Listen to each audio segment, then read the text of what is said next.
The first jacket you need this fall is, and I gotta be honest, I'm gonna be somewhat specific in this list, but like still flexible enough so that you can adapt it to your style, color palette, and body type. But the first jacket that you need is a rich, contrasting leather or suede jacket. Now, of course, you can go with real or faux, that's your choice. But what I love about leather and suede is the texture that it adds and the structure that it gives your outfit. And a lot of leather and suede jackets have a really moto-y feel. They have some buckles or some really cool lapels.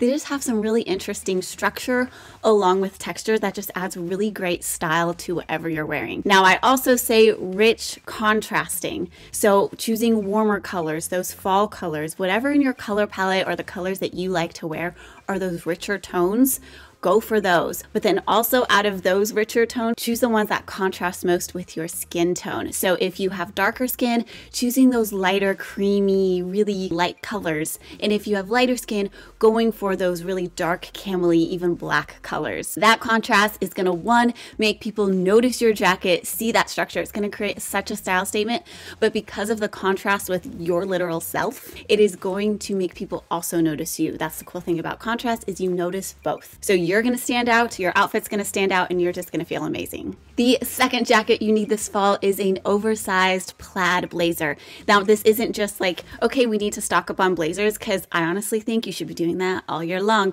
But especially plaid, because again, plaid adds texture. Look for plaids that have variations in tone underneath that aren't as noticeable, but make the plaid look absolutely gorgeous. Kind of stay away from those two-toned plaids that just, they just look like they're being plaid for the sake of being plaid, rather than these beautiful multi-tone rich colors that have some depth to them. And then oversized, now that's gonna be oversized for your torso, not your height. I feel like a lot of the time when we choose something that's oversized, someone might think, oh, I'm tall, so I should go for a really long blazer. But if you have a short torso, that's gonna look extra long on you. So I would choose your oversizedness based off of your torso and have something that's hitting you right below your hip bone. That is like the sweet spot. You can go lower, but it starts to be really intricate and interesting on what you style with it to make sure it's still looking in proportion with the rest of your body. Next up, we have the bomber jacket. This one's a bit of a trendier one, but I honestly think a bomber jacket is always a classic. Now, the key with bomber jackets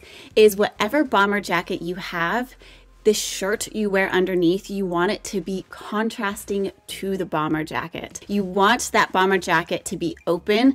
Some people zip them up. I really don't like the look of them zipped up. I think they can look a little boxy and kind of cut you off. And since it's a higher neck, you just become one blob of whatever color you're wearing. So I like to pick a top or something underneath that is contrasting so that when I wear it open, it's one, it's really doing that beautiful slimming effect, but also we're highlighting both pieces and letting those all shine through rather than just looking like a big box if you were to match them. The fourth jacket you need this fall is a mid-tone wool or trench coat. The idea here being about knee length. If you go longer, that could be overwhelming to some body types. So I say knee length is usually the safest for most body types. And wool, for my friends who live in somewhere where it is very cold, wool is great because again, we're adding texture. So if you want to go the lightweight wool route, that works. If you want to go the trench route, that works. But the mid-tone is what's important here. So picking a mid-tone is, what is mid-tone for your color palette?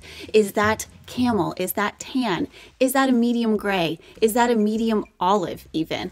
What colors do you wear and what is a mid-tone? Because that mid-tone is going to match with your lighter colors, your other mid-tone colors, and also your dark colors. It's going to be a super versatile piece, but it's also not going to be so dark that it just always feels winter. But as I mentioned in my prepping for fall style video, which I'll link down below, make sure you watch it after this, tying that belt in the back again gives you that opportunity, just like we have with the bomber jacket, to have contrast with what you're wearing underneath. And it just can create a beautiful, elegant, like classy look that looks really elevated, but all you did was, instead of tying it in the front, you tied it in the back. The fifth jacket you need this fall is a textured utility coat. Texture is what is going to elevate your style without adding more colors, without getting too themey of, oh, it's fall, I need to wear orange, or I need to wear rust, or I need to wear burgundy.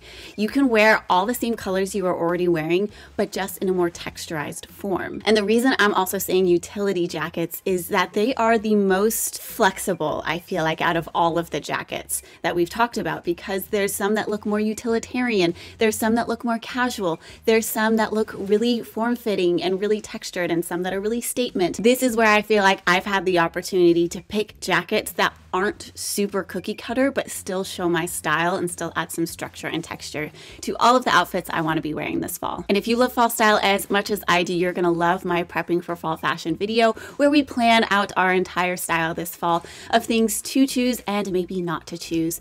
So thank you so much for watching. Please subscribe and like this video, comment down below. That really helps to support my channel and it supports all the work that I do here. So thank you so much, and I'll see you over there.